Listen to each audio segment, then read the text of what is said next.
I've built and sold companies for millions. I know how to scale, navigate regulations, and create lasting impact. But even I don't have all the answers. So when I've got tough questions about how to thrive in this industry, I turn to experts. These previous agreements, were built a certain way, and all agreements after a certain date are built to say, if we're going to prove out community impact fees, we're going to demonstrate the math on it, you're going to pay us on it, you understand that, and we're all on the same page, and we'll get back together if we need to on it. Today I'm talking to Travis Ahern, Executive Director of the Massachusetts Cannabis Control Commission. We break down what the CCC actually does and how it's evolving under his leadership. I think if there are people who feel like they're not being treated fairly, we certainly want to make sure that those people are reaching out to us, and we have sort of ways in which that we can, have an internal look at that as well. But to me, I'm used to, again, in Holliston, I don't like the building inspector. It's like, okay, well, you don't like the code that he's enforcing. To your point, if he's outside of the code book, then somebody's coming to me as the town administrator in that instance, and I'm probably getting involved. From lab testing trust issues and HCA roadblocks to social consumption, product recalls, and the challenge of leading a 140-person regulatory agency. The biggest thing that I took away is that the ITLs are working together right now to kind of say to the CCC what they would like to see and changes the protocols. Our staff on the testing side of I&E, Investigation and Enforcement, is working with them as well to ensure that we're having that dialogue. You want to know what the next 12 months look like for cannabis in Massachusetts? You're in the right place.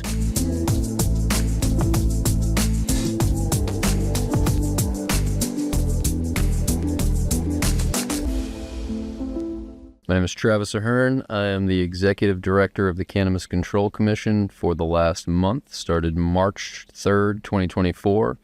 So 1 month in, 2025. And we're 1 month in and off and running, getting to know sort of everything internally, meeting a lot of external stakeholders, including yourself, and just getting ready to make sure that the CCC is running as efficiently as possible because we have a lot on our plates right now. Yes, you guys do. Appreciate you coming on. This is definitely a privilege for me to be able to speak to you in this setting. And I have obviously lots of questions. And for a little bit of background, I know you previously as the town manager, town administrator? It was town administrator at the time. It's now town manager. Town administrator. And I don't understand the difference, honestly. But but you were a town administrator over at Holliston. We had spoken a few times because we were pursuing a license at Holliston. And so since then, we haven't really been speaking. So this is just like, hey, just catch up also a little bit. Yep. And I know you're brand new to this role.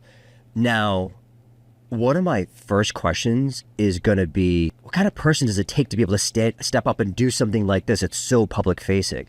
As like an introvert of myself, the public scrutiny, because everything is your fault, literally. Everybody's going to be like, oh my God, the CCC, blah, blah, blah, Travis, this, that, and other thing, right? And of course, the commissioners get a lot of heat too. And I said the same thing to Commissioner Roy when I had her on. It's just like, to put yourself in a position that you're taking a lot of the heat because it's like the end all be all. It's kind of buck stops with you guys to be able to figure out like how this stuff moves forward. But at the same time, we don't see there's more nuance than that. Right. What led you to this space? So what led me here is my interest in sort of public policy, good government. And we can get into that a little bit.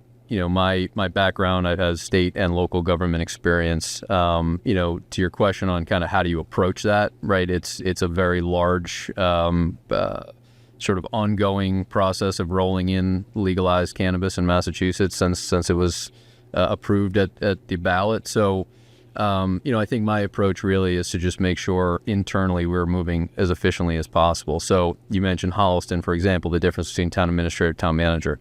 I actually just finalized that process. That was one of the last things I did before I transitioned to the CCC. We went through the Town Manager Act, which was literally the exercise of going through what does the select board do, which is the executive branch of government in a local locality like Holliston. What does the town administrator, now town manager, do? And it was really shifting responsibilities from the select board to the now town manager. That got signed by Governor Healy January 25. So it was literally put in place as that was one of the last things I did. And Holliston is currently, I think, within the next week, hiring the first town manager in Holliston's history. And so a lot of those things are what I do, and that's my experience, that's my background, that's what I'm bringing to the CCC. And I think that, a lot of the negative publicity that's happened in the first 7 years has been around questions of who is doing what, who is in charge of what process. So I think that was a reason that it was a great fit for me. And again, my approach, I'm never really the person who's looking to be out in front, my face first. I don't want to be the face of cannabis. That's not my interest, right? I want the CCC to run efficiently and effectively for safe cannabis regulation in Massachusetts. And equitability is a major component of that mission as well. So that's it. I mean, I think my entire approach is just to make sure that administratively the agency is running properly. Now, you talked to Commissioner Roy, like you said, the commissioners have a little bit of a different process. They're the policymakers, right? So if you take that Holliston experience of select board and town manager, who's doing what, similarly on the CCC side, you have the commissioners that are the policymakers, right? That's what they're doing. They're promulgating the regulations that are coming out of the statute, and I'm making it work with our staff on the back end. And my job is really to put those individuals in position to be successful. A lot of that is helping cancel out that noise externally so that they can do their jobs. Because, I mean, what I could tell you just from 1 month of experience so far is it's a phenomenal staff that the CCC has. But there is so much that it is going to be prioritization and, goal setting and tracking those goals so that we get these things to the finish line, because there's a lot going on right now, which I'm sure we'll get into. And so that's kind of my role, I think, is to make sure that the policymakers have what they need, which is the commissioners, and that also staff has what it needs to deliver on its goals. Yeah, I mean, there's a lot, obviously, you guys are working on, which I will definitely going to tap into here. This episode is brought to you by Good Feels, makers of Good Vibes, the fast-acting tincture that actually delivers. Whether you're into classic flavors like grape, blue raz, or strawberry, or want to try our brand new 1,000 milligram mango guava, we've got a vibe for every taste. Just pop it into your drink and feel it kick in fast. None of the wait, all the feels. Available now in 500 milligrams or 1,000 milligrams bottles across Massachusetts dispensaries or at getgoodfeels.com. As always, 21 plus only, and please consume responsibly. Because I think, there's obviously a history here, right? And that history, and I hear sometimes from operators like, the Massachusetts cannabis industry was being regulated by prohibitionists is something that I've heard before. Just be like, all these people didn't want it here. It was passed, and eventually the state got its act together to be able to put the commission together. And, it was Mass DPH back in the day. Right. And then, the CCC was formed, and like all these things started to kind of like come together. But do you and I actually don't know if this is a really interesting question for me. Like, you guys are really kind of, is it enforcement or you're interpreting the regulations, right? Is that like how you look at it? So the CCC... What's the responsibility of the CCC compared to like even the commissioners? So the legislature is setting the statute, right? And so there's a number of... The most major change since it was initially put in place was Chapter 180, which was in the Acts of 2022, technically, but it was done at the very end of 22. So, I mean, the first year and a half after Chapter 180 was put in place has been staff through the commissioners taking on Chapter 180 to then the staff level has been implementing that. So, for example, where my experience as well in Holliston is HCAs, right? Mm-hmm. In the beginning, I was actually at the town of Danvers when the question was first passed. And, it was a time where I think a lot of people felt like there was not really some centralized direction on how to approach these things, right?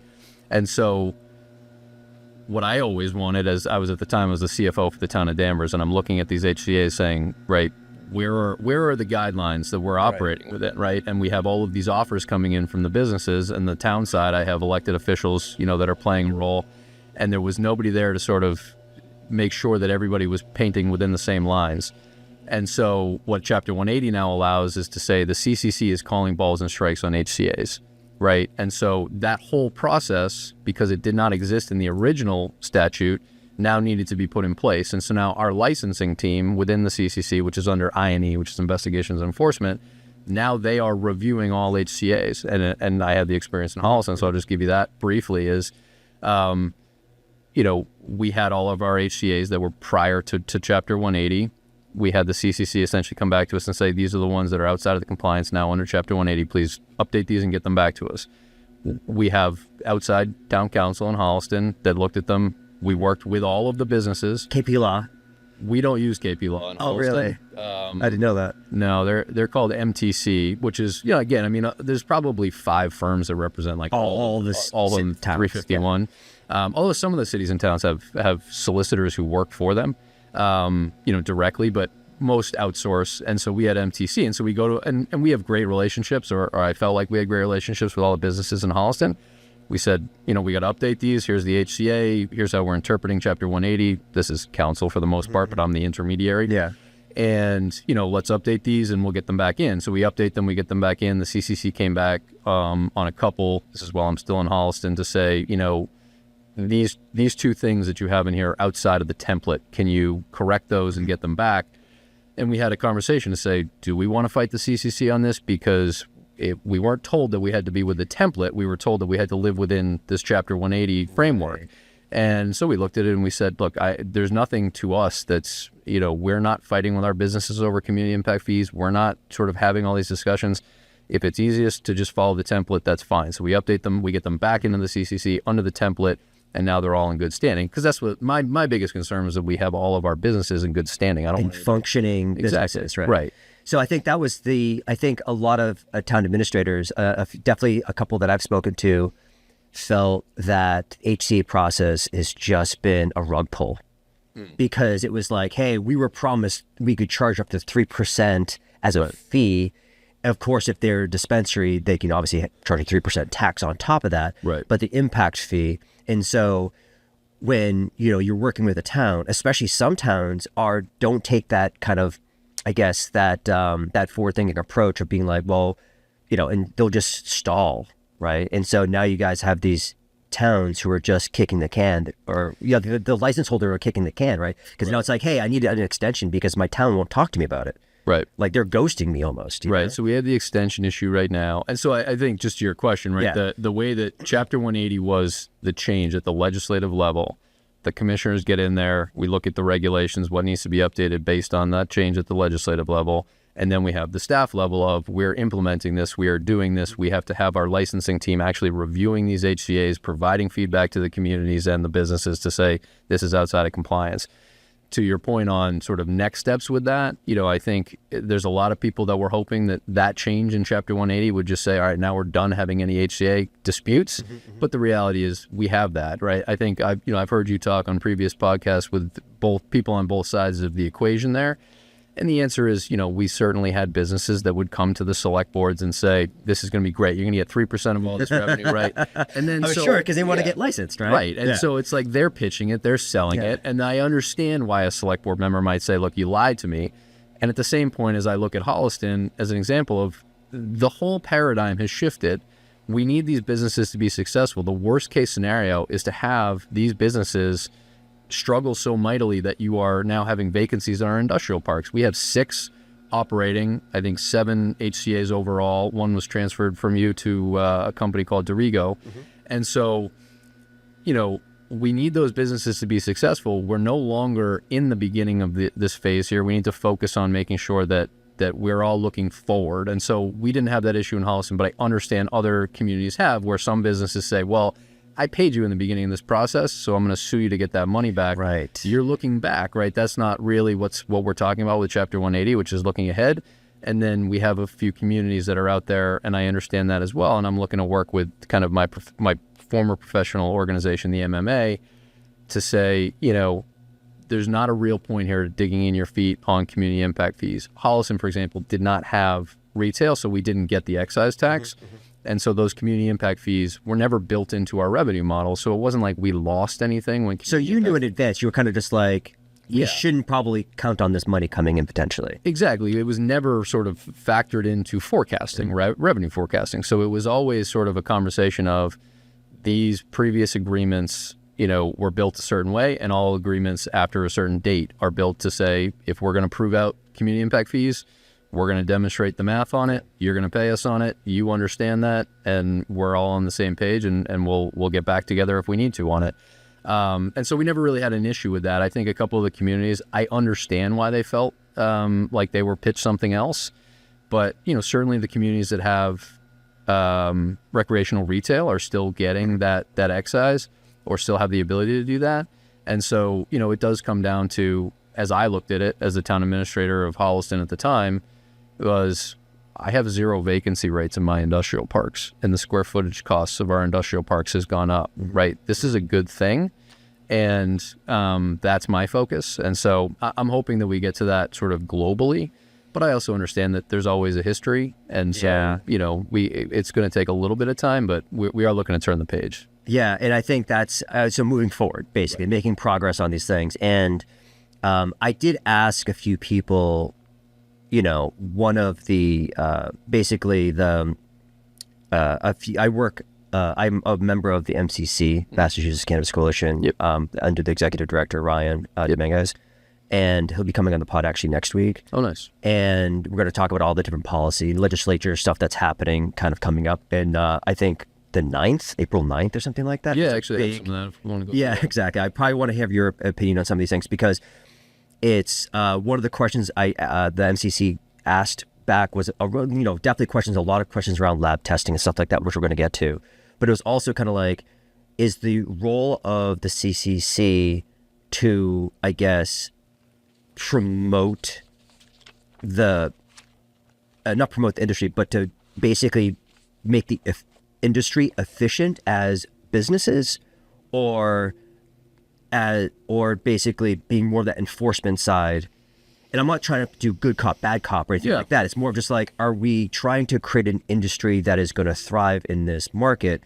And again, historically, people are like, well, it's a prohibitionist group that started this whole thing. But now it's been 5-6 years, right? So it's like now in the next evolution of this, as you're taking on the executive director role, are we here to build an industry that is going to be able to survive and withstand these exogenous forces, such as tariffs and stuff like that, which I was just explaining to you before we jumped on the pod? My packaging costs are going up 50%, right? There's no domestic source for some of my packaging. And so I have to kind of bear those costs, never mind dealing with the town with HCAs and stuff like that, right, which we just covered. So it's like there's so many external factors that people as operators have to deal with on a continual basis. Is your job to basically get out of the way and make sure that the industry can survive, or is it to more like make sure that like we're kind of tightened down and enforcing things? I would say, certainly a major component of the CCC's purpose and mission, just like any other regulatory body, look at the ABCC for alcohol, for example, is public health and safety, right? So the idea that, it's interesting you point out sort of the prohibition style beginning. I think we've seen a couple changes that this group of commissioners has undertaken recently in the past few months, which is, the 2-driver rule, for example, for deliveries under $5,000. That was initially put in place from a public safety perspective of having 2 drivers in a vehicle while transporting, right? You could get carjacked, all these different things. And the answer is now, after 7 years, the commissioners look at it and say, no, I think for the most part, a lot of these instances, 1 driver, right? So I wouldn't say removing or lifting those things, but looking at the right sort of protocols based on not just internally in Massachusetts, right? We have the opportunity now, 7 years later, to be looking more nationally, right? In the beginning, it was Colorado and California, right? As now we're looking at Maine rolling out, Rhode Island, Connecticut, right? New York. And so, and a lot of those are also bordering Massachusetts. So we're looking at, a dispensary on one side of Massachusetts compared to one in New York. And so, there's a lot of new opportunities for us to be looking at what is happening externally to make sure that we are being fair internally in Massachusetts while keeping an eye on public health and safety, right? So I think those opportunities are all great. We're part of CANRA, and so that's an excellent opportunity for us to work with other regulators in other states, which has now grown based on all of these other states that I just mentioned came online. And so I think when I approach kind of what you just mentioned in terms of Ryan Dominguez, the MCC, and the MCC, and you all looking at the legislature and the legislative efforts that are ongoing, we're kind of in that same category. We're not going to push the legislature on what we think they should be doing, but we are there to work collaboratively, and I think there's a couple opportunities. So before you get to that part, sure. Do you guys, because it seems like it's very opaque to see inside the CCC, right? it's like, it's really hard to kind of see how the process works and how sausage is made inside of there. Yeah. Is there like, do you guys have, and this maybe goes into more of like almost like an equal enforcement kind of thing that we've talked about again with Commissioner Roy, with the director of enforcement and stuff like that. But it's more of like, I guess what I'm getting to is there opinions that are internal that you guys have discussed and being like, hey, we want to support something like this, or we don't want to support something like this? Like, do you guys have those discussions internally? Of course. Yeah. No, I think, I think that that's probably been in my first month the best opportunity for me to get everybody's opinions on sort of working with our external partners as well, the legislature being one, the industry. The MCC is one example. We have the CAB as well, which is the Cannabis Advisory Board, that has a lot of external stakeholders that sort of naturally built into it, which is an excellent opportunity for us. So I think, that's part of the executive director's role, is to make sure that the expertise that's internal, which is pretty substantial, I can say after a month in there, and at the same point, listening to your podcast, you've had a couple of Holliston people on, you've had Commissioner Roy on, so I've heard your podcast, and I think, there's obviously a ton of sort of innovation in the market.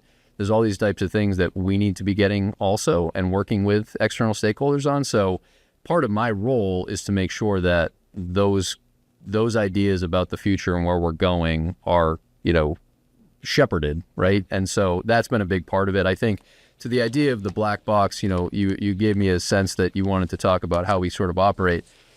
And we can get into this a little bit. I'd say probably my biggest thing as we look forward to goals, which I'm sure you want to talk about, is kind of what we're going to be able to do with the resources that we have. So the CCC has asked for a budget, substantially higher than it has gotten in these past few years. And that's an issue that, we presented our budget. Actually, that was my second week in the job.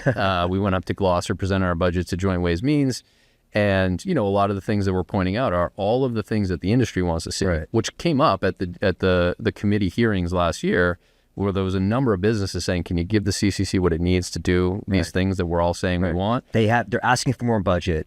They need more people, resources to do things, right, to help support the industry. Exactly. Please give it to us. And how did that go? How did that meeting go? So did you get the budget? Was it like a 50% increase? It's not done at the moment, right? Okay. So where we are right now, and this was at the time that we presented, was the governor's budget comes out, House Ways Means it does a budget, Senate Ways Means does a budget, and then the conference committee is the final process. So we'll know that as we get into June, but we'll know a little bit more in April and May, and that's what I'm sure. I feel like a lot of this it's education for people in the industry, because a lot of operators coming into this didn't realize they'd have to be an expert in municipal policy and all legislature and stuff like that. It was like, hey, I like weed, so I'm going to critic business. And all of a sudden we're talking about how the legislation process works and regulations and the enforcement and like everybody's role in kind of creating this industry. So it's really interesting to hear some of this stuff, because you're asking for more budget. We're not going to know until June. It's something that I wasn't even paying attention to really, but like I think about those things sometimes, because I've invited our investigator in a bunch of times just to be like, hey, just come see us, come check us out. But I know everybody's busy, right? So it's like hard for everybody to get the pick, drive from Worcester over here, wherever they're coming from. So I totally get that. Let's get to some of the legislature really quickly, because you're going to bring up some of those things. So is there anything in there that, I guess, from a CCC perspective, is something that like you think is something that you guys would put, would be okay with, I guess? I mean, again, the legislature makes it, and then you guys have to just basically enforce it. So, but that's why I was asking about opinion, really, because it's like some of the ones in there are things like doubling the amount of cannabis and allotment, right? It's like going from 1 ounce to 2 ounce, right? And that obviously will trickle down to concentrates and edibles and stuff like that, doubling basically all of those. So speaking on like something like that, or some of the other ones that you're seeing in there, is there any of them there that you're like, okay, this is something we can work with? Yeah, and I think we'll work obviously with Ryan and the MCC as well on this, and other stakeholders. But I think where they are right now, and my approach similarly to the budget, which is, just to close that out, we have, yes, we need personnel because of all of the enforcement, make sure that everybody sort of has what it needs to make sure that, you're getting the right turnaround time. But there's other things we need, like IT infrastructure that impacts everybody, because everybody needs the data. There's other things like access to an internal testing capacity that we'll get into as well. And so not everything is personnel. Some of it is, if you want us to do the things that have come out of the industry demands or the legislative demands, we need the resources to do it. I think the opportunities for us to partner with the legislature on some of the bills that have come out, so there's 117 bills related generally to regulated cannabis industry. So there's 71 newly filed, but there's 46 refiled. So when they passed 180 in 22, there hasn't been a lot of legislative changes since then. It was a massive change, right? It incorporated a lot. So of these, there's 54 unique legislators that have filed all these. So there's a lot of people that are kind of interested in this. You just mentioned one really more on the industry side about what you can do. We're not always invested in those to the point where we're going to operate under sort of what comes out of those. A few we would need to partner, and we would need to then make a lot of changes as well should there be legislative changes. So there's 12 bills on medical, right? So vertical integration is a big one, where if we get that done in 2025 because the legislature's on board and the CCC can roll that out, that is a major change that impacts sort of everything related to the medical Right, and that's program. the de-verticalization, I'm assuming, right? That's Yes. that particular removal of the vertical. removal of the vertical requirement. So in other words, for the audience to understand the vertical integration requirements, if you have a medical license, you have to hold cultivation, manufacturing, and retail under the same ownership, and that would be what's considered vertical. Whereas as a license holder right now on the adult use side, the non-medical side, we just have a manufacturing license. Right. And it's one of the things that I have been a fan of for a long time. And I've said this, I think, either on testimony or at least on the pod, I would support if we could do medical manufacturing, we would have done it from the beginning. Because many people, especially when we started with drinks, many people, and I have a friend who's an oncologist who was like, I like your drinks, but I just wish they were like 50 milligrams or something like that, because these people they're trying to consume more cannabis so they can eat more, and they can, they're going through chemo or whatever. But our cap was 5, and it was super frustrating because I'm just like, I really wish I could help here, but that's the rule, right? Right. But under the medical program, I could have gone higher, right? So we'd be one of the probably first licensed people in the queue for the licenses at that point, right? And that may help bolster that medical, Right. Because I know even my medical card, I may let it lapse at this point, so I don't know if I'm even going to renew my medical card. I've had my medical card for years now, right? So, and I'm in the industry, right? You can only imagine the external, like the consumer side, people who aren't in the industry having these medical cards, and maybe not renewing them over time because there's not even medical around them anymore because it's so far away. Right. And so the medical, the deserts, which I think Commissioner Roy got into as well, where, really it's the MTCs and medical treatment centers. Like I have family that lives out in the Berkshires, and the answer is, right, if you got to go, you're going to have to go far. And if you feel like it's too far to go, you always have the delivery option. But again, the delivery option going from an MTC to you is, also can be problematic. So I think vertical integration, one of the co-chairs of the Joint Committee on Cannabis, Senator Gomez, has one of those bills on vertical integration. Again, I think there's a lot of opportunities to sort of change the entire medical program by addressing that. And yet, I think it will sort of be a collaboration in that effort. So that's one that I'm certainly watching for an example of one that we kind of have no stake in, the CCC itself, but the legislature appears ready to take up. There's 7 bills on license caps, which is going to impact sort of, you're like, whatever happens. Yeah. Like, we don't have an opinion about it. You just tell us what the rule is and we'll enforce it. It appears that, of the 7 bills and the way that they have situated the April 9th meeting, that they're certainly going to address or take on the issue of license caps. So that'll be an interesting one. Again, not one that sort of we're overly invested in, but one that I think would certainly impact the industry. There's 5 on HCAs. Again, I think there's generally an appetite to say that HCAs through Chapter 180, that was the solve. But I think that there's others who are looking at it and saying, well, there's still issues. Advertising 11 bills. That's one that I think would probably be a legislature plus CCC regs. Balance. Hemp has 10, and one of which would put intoxicating hemp products under the CCC. I was going to ask about that. So, it came up at the budget presentation. One of the questions was, have you put together a budget for the CCC to take over intoxicating hemp? And the answer was, we are happy to do that, but no, we were not. Right. We were not given that assignment to date. And, you had a very interesting recent podcast on, sort of hemp beverages nationally and everything going on. And I think that the biggest thing on that one as well is we do not need to make decisions in Massachusetts on an island, right? That's more of a national conversation because the hemp discussion happened through the Farm Bill. Yes. And so, we're interested in that obviously. And if it might impact the CCC, we'll be monitoring that and willing to work with the legislature on it. But certainly, there's a wide variety here. But 117 bills, they meet in April, they meet in May. So yeah, we're looking to work. And I think that by working together with the legislature on what they're going to address and what we can address through regs, means that 2025 is going to be potentially a pretty big year to move the needle on a lot of things that people have wanted to clean up. I feel like not everybody's going to be happy, regardless. This is not true. everybody's going to be happy with whatever comes out. Some people will be like, yay, we got more licenses or something like that. And some people will be like on the other side of it, of course. So it's not like some of these issues for an industry that was very much together has recently started to having some small fractures in it, being like, well, I don't believe in this, you guys believe in this. And so even within the MCC, it's just kind of like, well, we don't all have to agree all the time, right? So as a trade group, though, it is one of those things we're trying to kind of all agree and get to where we need to go. And, everybody has a vote in those things. But I really want to just touch upon the hemp side real quickly, just because as an anecdote, we have a hemp company as well. I looked at it as kind of like a hedge almost, like if the cannabis industry price compression is still crashing in Massachusetts and things are becoming harder for us, we still have hemp to kind of like go national and vice versa. As states are closing the hemp, air quote loophole, whatever you want to call it, our cannabis business is doing really well. So it's like we're kind of trying to feel the market out because to us it's the same plant. It's whether, you want to put it, it's just what under regulations you want to kind of place it under. And, but when I think about the hemp side, I was an MDAR hemp license holder for like 5 years, longer than my cannabis, right? They recently changed the rules there, but when they came, I haven't seen them in 4 years. They showed up at my house because that's where it was licensed under.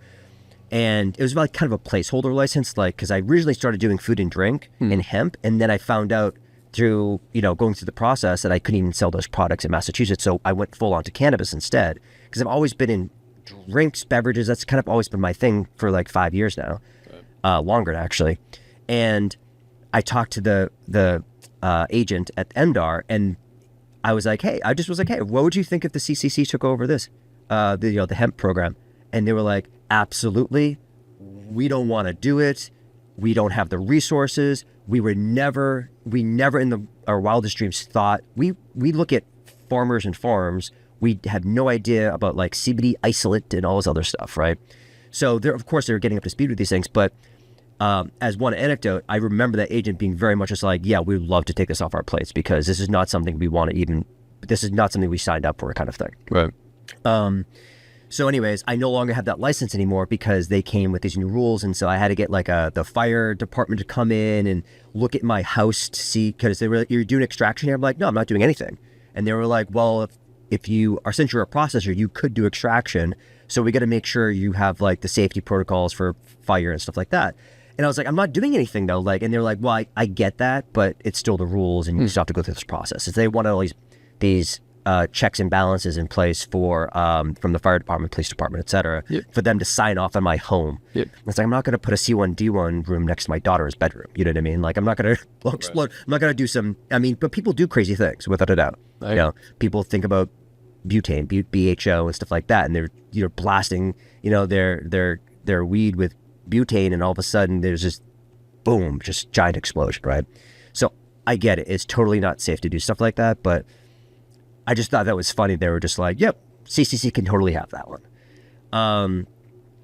With that said, those hemp bills are quite interesting also, because there's also ideas of, and we brought the ABCC already, which is the Alcohol Board, Bureau of Commission Control, whatever it is for alcohol. And they, we have another component of that applies to the CCC, which is receivables, we should talk about in a second. But there's also the idea of like, the idea of the 3-tier system in Massachusetts for beer and alcohol. Could that work under hemp? And so some of the hemp legislation that's being proposed right now is being able to say basically that these beer distributors can have access to these things, but also dispensaries can have access to these products as well. So you can find them in both places and stuff like that.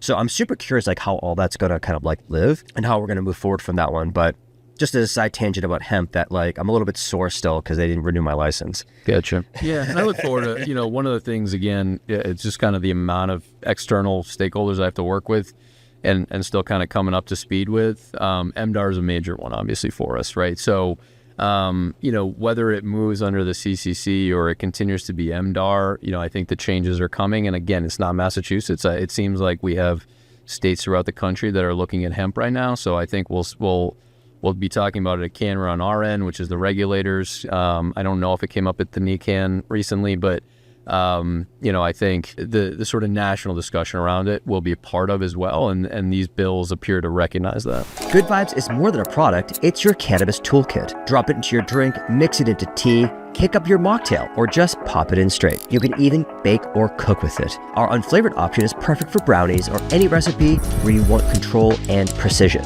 No more guessing how strong your edibles are. Available in 500 milligram and 1,000 milligram bottles, and flavors like strawberry, grape, blue raz, and our newest, mango guava 1,000 milligrams. Grab your toolkit at dispensaries across Massachusetts or at getgoodfeels.com. And as always, 21 plus only. Please consume responsibly. Okay, let's get to the testing lab stuff because I know that's something that's been a lot of questions came up from the MCC group, but I kind of dropped it on the last minute, so I didn't get like a full amount of questions back. But I did actually get some kind of semblance of kind of a grouping of questions that make sense to ask in this particular setting. Good. But a lot of this, a couple of people asked about the independent testing lab stuff, right? So it's like. And this one is really about, on the ITL side, the variability in microbial and potency testing. Does the commission have plans to, or does the CCC in general have plans to run a state-run standards lab? The answer is we would like to, I think, internally. There's certainly interest from the commissioners, and that was part of our budget discussion at Joint Ways Means. So one of the things is we certainly do not have within our existing budget or level one of the FY26 budget and the governor's proposed budget, we would not have the capacity to do that. Where we are right now, and it got a little bit of publicity, and Neil was with us, was on that, I think at the beginning of March when I had started, which was what we've done at the moment to make sure that we have access to testing is to offer to all of the existing ITLs a contract for us to then use their facility for comparative testing, et cetera. So a number of the ITLs have taken us up on that. So we have a bit of a process in place should the CCC need to go out and do its own testing. So within that as well, kind of the longer term plan for that is there are ITLs. There was a couple ITLs that sort of went out of business, and there's an option should we have the funding to do so that the CCC could itself put together an internal lab so that we have that capacity. If one's already built and if they're out of business, you could just take over that lab and you'd have everything there. Right. Exactly. And so just to be clear on that, though, that is not as simple as snapping our fingers. One, obviously the funding to do that. We have certainly the skill set internally in our testing department to be able to do that should we have access to a lab directly. And we may need additional resources, but I think the idea there would be, we would then have the ability to do that sort of at any point, and we have a reference lab. And so it answers a lot of the questions between ITLs. I think if we're unable to do that, the other answer here is that there's other potential options for us to look at. For us to move forward with a lab, we have to go through a place called DCAM, which anytime we get access to new space as a state agency, DCAM is doing that for us. So partnering with DCAM, partnering with MDAR, right? Again, all these external stakeholders that I'm meeting with, DCAM, would have to essentially run a procurement for us to get access to space that anybody could say, hey, we have space that might meet your needs.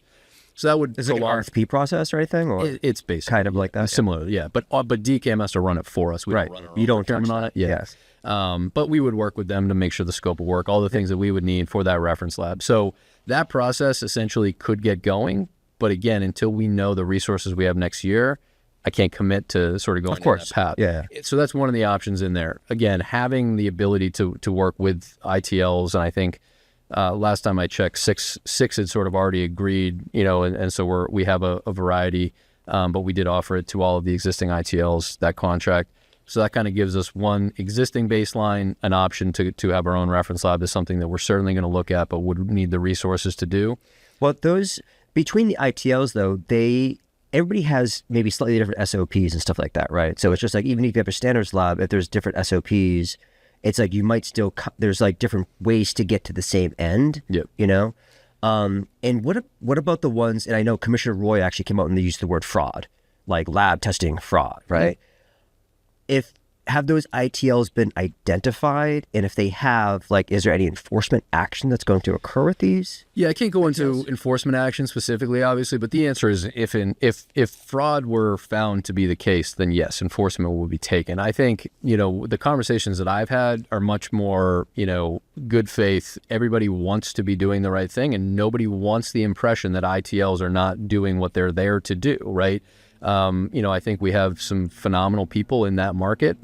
So just to kind of answer your question, the ITLs that approach the CCC about putting together kind of standing meetings, going through all of the issues that they're seeing out there, working with the CCC. So there was one meeting that had happened before I started, and then there's been one since I started. So I did get to sit in on that meeting. And I think the biggest thing that I took away is that the ITLs are working together right now to kind of say to the CCC what they would like to see in changes to protocols. Our staff on the testing side of I&E, investigation and enforcement, is working with them as well to ensure that we're having that dialogue. So I think, on the fraud issue, what I would say is certainly if fraud is to be found, there's going to be enforcement, and I can't really touch on that specifically. On the other end of it, to make sure that ITLs feel like, again, that we want not just them to feel comfortable with their own SOPs, but we want the confidence in the market that these are tested products. So actually Consumer trust. Right, exactly. Consumer trust. And I didn't get to go to NECAN because, again, it was my first month. There was a lot going on. But I sort of debriefed with all of our staff that did go. And one of the talks that came back was, a study of, all right, we took 10 products from, adult use cannabis retail shop that went through an ITL and all those things. And then we tested it to say, how much does it line up with the label? And then we took some, out of a smoke shop or something that was not regulated. Those were nowhere close to what it said was in there, right? So the answer is what we want. That's what we want, right? We want to say, right, the ITL gives you, the consumer, the ability to say, I know what I'm consuming and I feel comfortable with that. And so, that's kind of the focus that we have right now. So I would say it's a little preliminary because we've only had 2 meetings of the ITL group. But that's sort of the direction that I see us going. And if we can make changes to protocol, I don't think from what I've seen so far that it's necessarily changes to the regs themselves so much as something that we can clarify with the ITLs directly. Yeah, because I one of the things that just recently happened was this new testing rules that came out April 1st, I believe. And I heard this, and I've already mentioned this to our production director, but is it true that since we just take in, concentrate, right? We take it in distilled oil, whatever, from the market. We're not growing, we're not cultivating here. If the cultivator was testing with one lab, now we have to stay with that same lab throughout the entire process. Is that true? I'd have to know more about the example, but I think it sounds to me like what you're talking about is what the CCC addressed in terms of lab shopping. Yes. Right? So there's an unintended side effect to this, but that's what I was going to get to. Okay. Yeah. Go on to the. Yeah. So basically, we have a lab that we trust, right? We inherently trust them. They've never steered us wrong. We're not lab shopping. We just say anytime we talk to a supplier for like distillate oil, we always tell them you have to test it at this lab. If you test it at this lab, we'll take it. Otherwise, we got to test it at the lab anyways. So you got to give us a discount. So sometimes they'll just be like, oh, we tested with, I'm not naming names, but lab A. And we're like, well, lab B is kind of who we test with. So we'll take the thing in and then we'll just retest it with lab B. And then everything from then on, we know we can do our math. Our math's math if we know that we use our lab. Whereas if because we have been in the situation where we've purchased distillate oil in the market, and they claim it's like 94% THC with a total TAC of 96, which is really high. I'm like, that's awesome. Let's take it. And then we get it in here. We test it with our lab, and it's like 88%. And we're like, well, now we're out money at that point. You know what I mean? But we love our lab so much that like we're not lab shopping. We just want to make sure everything's done with our specific lab. So there is those unintended side effects of these things, because we're not trying to lab. We're not like our intention is to be like, oh, we need bigger numbers again, because we also make an ingestible. It's not a smokable. Right. And so if you're a flower and you don't quite get the 32% TAC or whatever it might be in your flower, and it's like comes back at like 22, that technically could impact your sales, right? Because a lot of people are shopping based on TAC. So when I think of some of these rules, I just think sometimes there's these unintended side effects from it, because if we have to start with the same lab that our distillate provider started with, then that's going to be problematic for our supply chain, because now we got to make sure that they absolutely test with the one we do, because otherwise people won't take the sample anymore. Right. So what I would say is I probably won't be able to get directly into your example and tell you if you're interpreting it correctly or not. So what I would say is to get that to me, to the testing team within I&E, and work through that question. I think those are the things that, when these, directives go out in various different forms, we get questions, and we want to make sure that we're working those through. So I'd reach out on your specific example and make sure you're interpreting it correctly. Yeah, that was totally like a big ask from me. But I was really just thinking about, like, as rules get formed, if you're an operator, you have to be paying attention to these things, because it will have a potential effect on your business.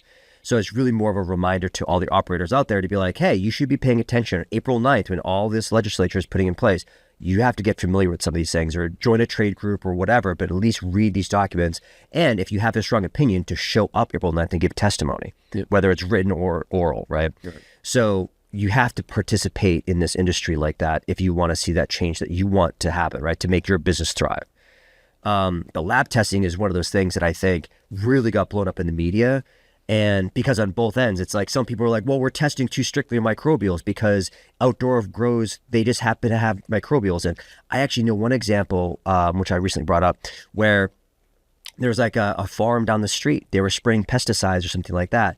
And it kind of flew over to the organic, to the cannabis farm, and then all of a sudden the cannabis farm now is getting popped for pesticides they never put in it, right? So it's just like and so that now the cannabis operator is now suing like that farm or something like that, and it's getting all really hairy.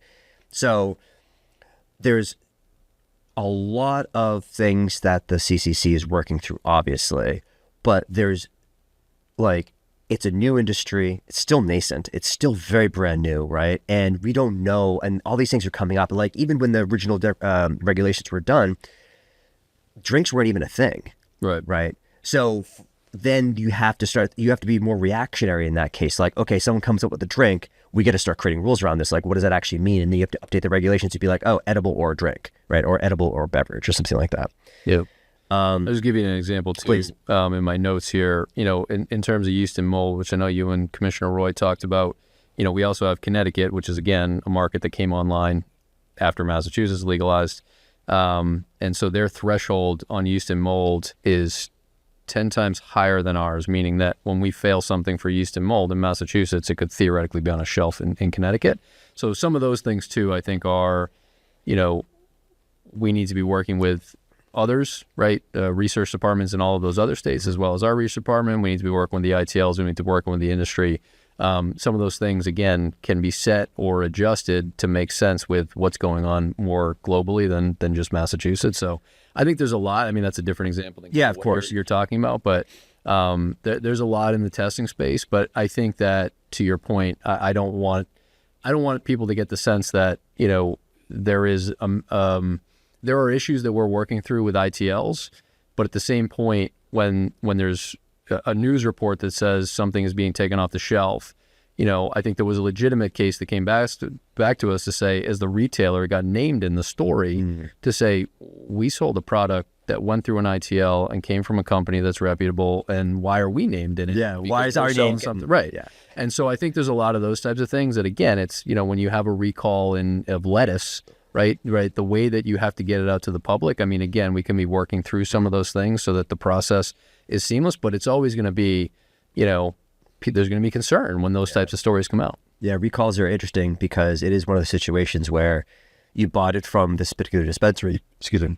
You bought this from this dispensary, and that dispensary gets named in the article. Whereas, like, if it was like a food recall, like romaine lettuce gets recalled, it's like, oh, it's this brand of lettuce that's getting recalled. And yes, you can find it at Shaw's, right? But it's not like Shaw's fault. You know what I mean? Yeah. So yeah, I think there's just a lot of confusion still in the media, in the reporting of a lot of this stuff, because I think a lot of people just don't understand how a lot of this works. And, even inside the industry, a lot of people don't really understand fully how it works. Which is why I wanted to get to the staffing side real quick. On the staffing side, obviously you're working with a group of people there, and you've already commended them on like the intelligence level of that group. Like, are there, like, there's obviously, like, what does, I guess, turnover look like? We just got recently a new investigator ourselves over the last year or so. Right. Like, is that, because you stepped into a position that I felt like very few people wanted. Not gonna lie, it was somebody's to step up to be the next executive director after all the things that were happening and talks about receivership and all the crazy stuff that was happening. It takes a certain type of fortitude to be able to be like, I'm going to take this role on, right? But when it comes to your individual staff, how are you getting them like motivated to be like, yes, we're doing the right things here? And are there people who are like, is there like an old group of people who are like still stuck in their ways, and there's things like that? Or like, what is the actual demographic of the, not necessarily specific demographics, but like, what is the color of what does the staff feel like right now? Yeah, so I mean, I think some of those things, right, the idea of receivership that was out there and then kept getting replayed, interestingly, the OIG sent us a letter since I've been in at the CCC that essentially backed off the receivership and said, here are the things we want to look at. But I think that's it's one of the legislatures, I think, like that, isn't it? There's something about it. One of the bills is for an internal auditor. Okay. Again, auditor, right. Right. And so I'm looking at that and I'm saying that's great. Give me an auditor and fund resources. I'll take it. Right. Because right now, I'd say as I look at it, and I've dealt with a lot of sort of government agencies, and I'm always concerned about headcount. And what we end up doing a lot in government, local or state or otherwise, is loading a lot of different roles into one person's job. And, that's just unfortunately kind of the way it goes. State-funded or tax-funded positions is kind of the name of the game there. But I look at it, I think it's a pretty, it's a pretty tight budget as it relates to kind of everything that we touch on. But at the same point, the structure of it is 5 commissioners and an executive director. One of the things that we're looking at, which the OIG also touched on, is clarify those roles, similar to what I did in Holliston with the Town Manager Act, who is doing what, which I think is going to be a positive step for us as well, to kind of turn the page on all of those previous stories that kind of just regurgitated the same narrative about dysfunction. And, from there, I essentially have 8 direct reports that kind of go out across the whole, everything that falls under the CCC. Are those positions all filled, or is there any open positions under those 8?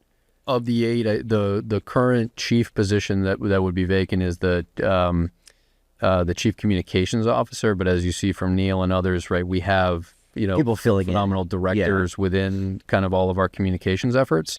And under communications, we have, our social equity programming, and we have our government affairs. So, I mean, it is, to me, again, a very good chief and director sort of staff level that we have, just a phenomenal. And again, to your question of like, who's new, who's been there from the beginning, there is not a ton of staff that has been there from the very beginning. I think a lot of people have come on, and I think a lot of people have come on with a very specific intent of saying, I'm a professional in this field and I want this agency to run well, and I want Massachusetts to be at the forefront of cannabis and in the state, in the country. So, I guess as you look at it, we have now matured to essentially 140 people. How much of those are the investigators, enforcement? Yeah, so 140 people for sort of, and just to be clear too, as it relates to the budget, all of the revenue, whether it's fees or the tax revenue, all of that goes to the state. The state gives us a budget. We keep no money, which has been one of the problems of how we kind of are able to plan strategically on things like IT infrastructure. Because, the state doesn't because we have to ask for a budget to get everything, including our personnel. But on the personnel side of 140, you're looking at roughly a 50-50 split of I&E and sort of everything else. And so including commissioners. Like administrative, you mean? Yeah. So you got general counsel, you got HR, IT, your finance staff, which we have a lot of things going on. We have a research staff. We have a research mandate within what the CCC is. We have constituent services, which directly works with medical patients and practitioners to make sure that everything is sort of running on that end. And then we have communication. So that's basically half. 70 of them. And then the other half is I&E, and I&E has, training, right? So to your point on sort of equal enforcement, I think one of the things that the agency had started doing before I got there, and we're going to continue to push, is it's really about making sure that if we have turnover in our investigators, that we have a robust training program so that everybody is sort of going through the same process. But then you have enforcement counsel as well. I think you and Commissioner Roy got into a little bit. We have general counsel that I rely on very heavily, as do the commissioners. But then we have enforcement counsel. And because commissioners can act as adjudicators, which means that they would hear something that gets to kind of like the final step in a grievance process that needs to be heard, they have to have a firewall a little bit. So we have to have enforcement counsel communicate very rarely with our general counsel because at some instances they are both presenting information to an adjudicator who's making a decision. So within that 70, roughly on the I&E side of half of the whole equation, you have the training and the program management, you have the enforcement counsel, and then the two biggest ones, and then testing, which is relatively small internally. And then the two biggest ones are licensing and investigators. And so I think you had asked Commissioner Roy kind of how many investigators do we have to actual licensees? And it's about sort of 25 licensees to an investigator, which we have to worry, pretty heavily about bandwidth of the staff. And so that's why my investigator hasn't come to visit, I think. Well, I think you also talked about some of the instances where like there's a few investigators going in. And I think there's like sometimes you'll see like 2 or 3 show up at the same time to this one spot. And I think some of those one spots might have 3 licenses, right? They might be doing multiple things. The square footage, if it's especially if they're in cultivation, could be the canopy could be massive, and so you have more in that instance. And then in certain instances, again, we have the trainer. Maybe there's one of the investigators who's there being trained. They could be actively being trained. Right. It's like your first day as a waiter, you're getting busted. The head waiter is going to be there showing how it all works, right? So that's I think what happened in the last surprise investigation or surprise show up, whatever you want to call it, that happened. There was 4 people here from the CCC, and again, our space is 1,800 square feet. We're tiny, right? We're probably one of the smallest, if not the smallest operator here. 1,800 square feet is what we have, but 4 investigators showed up for it. So we were kind of like, how is that a thing? And I think there was one person that was getting trained. That they did actually mention that. Yeah, and you'll never see less than 2. So, I mean, I think that's part of it. And then also, a lot of these are complex places too. I mean, I remember the places in Holliston. I would and I never went in there as kind of like an investigator. I went in as more as like a partner. And, people want to show off their phenomenal facilities in these places, especially the cultivation manufacturing facilities, like R&D facilities, some of them, right? And have some very cool stuff. And I won't get into the specifics because some of it's proprietary, but it's like, hey, we're not using butane to extract. Let me show you what we're doing. And so I think in a lot of those instances, if we need particular, expertise, it might change the dynamics of who's there. But that's basically it. I mean, to your question of how we're set up, we've matured to 140, and I think there's growing pains within that. So to your question on kind of turnover, we see people, as I've looked at it, kind of anybody who's left recently, we're losing people to other state agencies, which is, as I look at it, it's, people want our people. That's not a bad thing. But, one of my major roles in this organization and in my past organizations is recruitment and retention. We have to be a place that people want to come and stay. And, that impacts it and is a benefit to those on the industry side as well. So that's kind of, that's the direction we're going, but certainly, it's been a focus. Yeah, and I guess, that speaking a little bit to the equal enforcement side of things, just the training is obviously key, educating the staff at I&E specifically, and making sure that it is like, if you see this is like running through lots of examples, I'm sure, like just being like, hey, here's how this is the way we should approach this thing. Because I remember when we first started, one of the biggest things, especially with, the security people we be talking to, whatever, who were like helping us get to our provisional, they're always just like, you're going to get investigators come in and they're going to have an opinion about something. They're not necessarily going to be able to say like, they won't be able to pinpoint the regulation that says it, but they'll have an opinion about like how they think something should be done. And we have to be confident enough in our ability to kind of stand up and be like, that's just an opinion, but if you point to the regulation where it says to do that, which I know there isn't one, then we'll do it. But otherwise, people will get these notices of efficiencies, there's NODs and stuff like that. And so it was really hit or miss depending, and everybody's just like, well, which investigator do you have? So from the industry side, we talk sometimes, be like, who's your investigator? Because if I know that person, then I know kind of like, okay, this person kind of plays it fair, plays it even, and like does it by the rules. And then you get another person who's like, oh, I got this other person as my investigator. Then like, oh, that person is just like the worst. They're coming in, they're telling you all these things, and hey, you don't have a sign on this door that says this thing, but like, okay, I'll just put a sign on it. No, you can't put a sign on it now. I'm gonna go out and 2 weeks later we're gonna tell you you need a sign on that door. So that's where it comes with equal enforcement. It's kind of just like that training, that education. Like I've been dealing with people complaining about investigators a lot in my career, so I'm listening. I don't necessarily probably agree with everything, but at the same point, I understand that, and that's certainly the intent. So we have a director of training, and that's kind of, again, within the growth of the agency, something that was important. I think if there are people who feel like they're not being treated fairly, we certainly want to make sure that those people are reaching out to us. And we have sort of ways in which that we can, have an internal look at that as well. But to me, I'm used to, again, in Holliston, I don't like the building inspector. It's like, okay, well, you don't like the code that he's enforcing. To your point, if he's outside of the code book, then somebody's coming to me as the town administrator in that instance, and I'm probably getting involved. But generally what I've always found in my career in a lot of these where I don't like my investigator, it's usually I don't like what's coming out of this. And then, in my experience again in Holliston, it's kind of like, all right, well, my building inspector gave me the kind of rundown on this and said, here's what I proposed for the business to do to be compliant with the code. And then I say it as the town administrator, and they say, oh, thank you for coming up with that solution. And that's kind of the solve. Right. So I'm not They just maybe sometimes need to hear from somebody else. Right. And I'm not negating, what might have been your past experience, but I think that my approach is generally, I'm always happy to look at those things, but usually so they can complain to you. So because I'm just telling you from the inside perspective, like this is what's happening in the industry. Is like sometimes because I'm networked with a lot of the CEOs in the market as well, so I'll have conversations with them occasionally, and then it'll come up and like, hey, the CCC was just here, and they said all these crazy things. We're like, we don't get it. Like, why would you do stuff like that?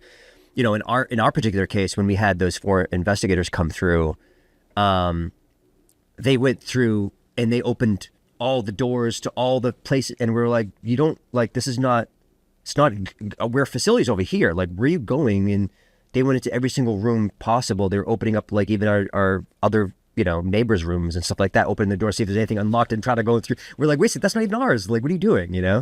So it was, and they gloves pulled on and they ran through the thing, and I'm like, this is insane. I don't want to go too far afield. One of the things too, I think we got to look at, and this is just again from the municipal experience too, is it was always an issue on the municipal side of saying like, all right, we have a sealer of weights and measures that needs to be weighing things, right? So that's under Division of Standards. So again, my role is to work with a lot of different agencies. Division of Standards, I want to make sure that everybody understands kind of the expectations of what sealer and weights and measures can do. In the instances, in Holliston is the HCA says essentially if the town needs to go in for the building inspector, you're not going to deny the building inspector. You're not going to deny the sealer weights and measures. But I think everybody should know, right? And so that the business knows that we're on equal footing, and the CCC knows what maybe another state agency is doing related to cannabis items. One of the things that I've heard a lot about, probably more on the industry side, is like, why are we doing these architectural reviews at the CCC? Mm-hmm. Now, within the capacity of what's the workload of I&E, architectural reviews are all part of that equation, right? You want to move a wall, it's going to go through this. And so, those are, again, things I think that the CCC can work on with the industry. But if the idea was, all right, the CCC might not do architectural reviews or might change the way it does architectural reviews, now the building inspector in that local government needs to know, because a lot of the times my building inspector would get something from a cannabis company saying, why are you asking me about this? I already did the architectural review with the CCC. So it's like, if we're going to change any of those processes, it's not just the business and the CCC, it's the local government as well. And it might be another state agency in the example of Division of Service Standards. So a lot of those kind of 3D chess examples. No, totally. Because I remember when I first got this space, the previous Board of Health I invited in, and this woman named Beth, who now has retired, we were like, hey, come on in, check out our facility, like Board of Health should, and they were like, well, it's not my purview. Like, I don't, it's the CCC that has, and I'm like, but it's food. Like, aren't we we're doing things with food and drink and stuff like that. You should kind of see. And it was funny because she was like, well, I've never been in any of the other ones either.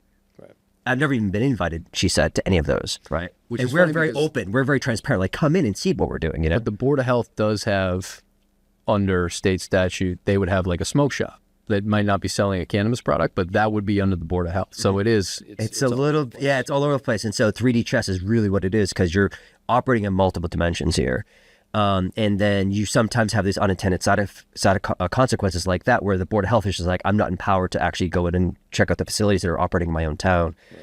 But when it comes to, there's a couple of other topics that are going to come up: social consumption, the accounts receivable stuff. Like, I mean, I'm on the fence with some of this stuff, but just let's cover accounts receivable just because it's kind of topical. I mean, social consumption is obviously really topical as well. But on the receivable stuff, that obviously has become an issue mostly due to the way that businesses have been operating in the Massachusetts cannabis industry. Cash flow is everything for us, right? Because if you're trying to grow, and this has happened to us as well, all your packaging, all of your distillate oil, all your supply stuff sometimes has to be paid up front. And then we sometimes have to make the product, test the product, send the product out. So 20, 30 days later, we finally get it out to a store. We have to sell it, get it out to a store. And then we have net terms on top of that. So we don't get paid 60, 90 days later or even more after we spent all this money. And so it's one of those startups are what they always say. It's always wavy. It's just like there's ups and downs on a daily basis. But the cash flow is really, really important to us because we can't grow if we're not getting paid fast enough, right? Yeah. So we mostly have it under control. There's definitely a handful of people who still have these weird kind of like, hey, I'll pay you $500 every month or something like that. We're just taking those things in. But I've also heard kind of like, in my opinion, kind of far-fetched things. Like, should we take on the ABCC model? Because this is where we're going to bring the ABCC back in, which is you have this kind of like deny list of stores you can work with because they've kind of not paid their bills. Yeah. Like, where does the CCC's relationship, where's your authority in any of this even? So there is a bill. And so, I think the MCC getting involved with kind of the legislative package right now would be important. I think to fix the AR issue, there would need to be a legislative fix, but then the CCC would kind of be on the back end of that. And I think the ABCC model, which obviously we've looked at as well, and I know the legislature has, is essentially a platform to, it's a B2B platform that the ABCC does not own. It does not pay for. It's a third party. It is privy to the information, but it's essentially a third party to it. And in that model, if that's what the market wants to sort of put forward, I think that, again, it would require one of these bills. There's actually multiple bills, but one of the bills I think would kind of get to that, and then the CCC would probably take a similar position to the ABCC, which is that's important information for us to have if we can be supporting to make sure that people are that this is working efficiently, but we would not most likely have direct hands in it. That's one of the things I like about the ABCC model. And so, but there is, I would put accounts receivable in the legislative bucket in terms of our discussion today, and something that I think the MCC and others, should be weighing in on. Yeah, because from my perspective, it's like again, unintended side consequences here. I don't necessarily want more regulation. right? I don't necessarily want the CCC or a third party involved in kind of these business decisions. I'm kind of like a free market person, which is why it's like I also have a controversial opinion for like license caps. I'm kind of like, I don't, again, as a manufacturer, it helps me the more stores that are available, and then the best stores will kind of survive. But the way I think that the world of receivables work for us, there are definitely some things that we don't like about it, but at the same time, I'm kind of like, if we can, there's the stores that are going to be doing well are going to continue to operate with operational efficiency and excellence, but the ones that are having a hard time of it, that's just market forces. And so like pivot, try to figure something else out, do different marketing campaigns, something else. Maybe you just got a bad location, you know. And a lot of the municipalities pushed everybody out to the industrial parks, right? And I feel terrible for somebody who spent like $1 million, $2 million building a facility or a dispensary in an industrial park that nobody drives by, you know. So it's like sometimes, and I had a podcast guest on just the other day that said sometimes the delays on the licensing side helped because they could kind of see through like all the pitfalls we're falling into before they got launched. And they were like, okay, now that we know we shouldn't hire 30 people on day one, we shouldn't put it in like deep down in the industrial park. We should find that front location, you know, with the you know, main street frontage. Like there's a lot of reasons for certain people that will continue to thrive in this industry, that they're going to continue to operate with operational excellency. And some of the other ones I feel bad for, but at the same time, when it comes to like license caps, as a manufacturer, of course I want just more stores. And I feel bad saying that sometimes because I know a lot of people who I would consider friends are some of these SEEE applicants or license holders that maybe will be impacted by this because they don't have the cash flow and the funds to be able to expand on top of that. So the AR side specifically, I'm personally in favor of not having more regulation. Yeah. Because I don't want like the last thing like, and we pay our bills fine. It's not like we're not paying our bills. You know what I mean? Like, of course, yeah, sometimes we slip here and there, but like we are really actively trying to make sure we have as little debt as possible owed to people. And we just need to make sure that, you know, we're doing our best at collecting and stuff like that. And then not selling to stores that we don't think will be able to pay us back, right? Yeah. And I think the ABCC model, as I understand it again with the B2B, is, you know, I think keeping the CCC out of direct involvement in that, to your point, is probably a good thing. If there's a mechanism that people can address, you know, the accounts receivable that does not have to directly involve the CCC, I think there is a sort of path there. But, you know, I think following along with the legislature on that is kind of where we are, but we're obviously there to work with them as well. So for social consumption, we've had 2 meetings of the commissioners going through at a table the red line regulations. These were in March. We have 2 more scheduled in April. The first 2 meetings kind of we're going through definitions, those types of things. It's mundane stuff to a certain extent. But we have INE at the table who has to eventually enforce these things, right, that come out of it.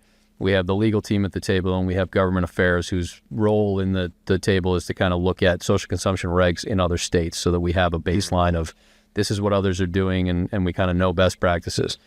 There's the 3 types, and I think that, you know, probably the event organizer becomes the largest discussion because it can be so many things, and enforcement of it is going to be a long discussion. I think the supplemental, as I look at some of the businesses that used to be in my community, you know, one of the questions I had was if there's a cultivation manufacturer that has now an opportunity through social consumption to set up a social consumption site within, yes, it's an industrial park, but people are going to go there like they do to a brewery, you know, model of a tap room, right? And so, you know, within that, if you can then have a display case that allows you to sell something, which the current red line regs, and I'll point out that they may change, the current red line regs would allow, well, now that person has a direct to consumer option that they didn't before, right? So, you know, that to me that's a moneymaker. It's competition for retailers, right? So, you know, that's an issue that I think the commissioners still need to discuss. And then in the hospitality space, I think it's relatively broad, but I think there were a lot of good questions from I&E about how this might work. So I think we're probably looking at, I would say 4 more meetings at least going through the red line. But where we are in the entire process is there was an informal comment period. So the industry weighed in. We had patients weighing in on the medical side. My former professional organization, the MMA, weighed in. And so that led to some red lines to what had been put out. The commissioners now need to go through that, come up with what they want to put forward for a formal comment period, and do all of the postings and all of those things for promulgation. And so within that, I think we are approaching in 25 what will look like social consumption regs for Massachusetts. And so, that's exciting, and yet it is a ton. I think my understanding from NECAN is there's a lot of positivity about what this looks like. I think I also heard your panel discussion, which involved Chris Ferrone and others, which was, look, this is exciting because it's sort of a destigmatization. There's also, ways to promote the industry itself, but where is the money to be made, right? So I think that, there's excitement, and then there's also, how are we going to enforce these things? I think one of the questions on the event permit specifically was kind of like, where is the CCC going to be out there? Are we going to all these events? The ABCC is certainly not going to all of the right. I did 1 million one-day liquor license events in Holliston. The ABCC never showed up. Right. So I think those are the discussions that still need to be had. Yeah, I think the event stuff is going to be super interesting because Flower Expo is coming up. Jason Bello runs that, and that's in June. And I do feel like he's already kind of sent us an email being like, hey, make sure everything's through metric and all this other stuff, because it's a B2B kind of situation, right? And yeah, it's basically all industry. There's no consumers there. So we don't know how that's going to play out for situations like that, because at the end of the day, cannabis has been legal now for, since technically 2016 or whatever, but 2018 is the first store started opening, and it's been a long time, and the sky hasn't fallen yet. Yep. You know what I mean? Like, yeah, there's one-off cases here and there, but like, we're trying to, and I hope the CCC can take the position of trying to build a sustainable industry versus trying to add more layers, regulations, enforcement, actions, and stuff like that. And of course, there are going to be bad actors everywhere. We have to obviously stop out the bad actors, but things like events and being able to sample our products is huge for us. Right. Sampling our products, it's like, not everybody has $40 burning a hole in their pocket that they can go to the store and buy our product. Yeah. If we can get them like a little drink cup or something like that for like a couple dollars, we're in business. Or even just giving it away for free. Right. But I think too that one of the things that can really bite the industry, the CCC, and everybody as it relates to kind of the, is we have an event, there's an issue of an operating under the influence that makes the news, and now it sets us back. So, I think public health and safety. Yeah, how do you even, like, the impairment side to me is just like, how are you going to ensure that you're not over-serving somebody, right? Well, that, and then I think, it was interesting. I was up at a location in Haverhill, but it says I have, cultivation manufacturing experience in my past community. I don't really have retail because that community didn't have retail. So I went up to a retail in Haverhill. They would like to, if social consumption comes out, they would like Haverhill to opt in. They would like, and I'm sitting there looking out the window at a train station. They're on a bus route. They got a ferry that goes behind them. Like,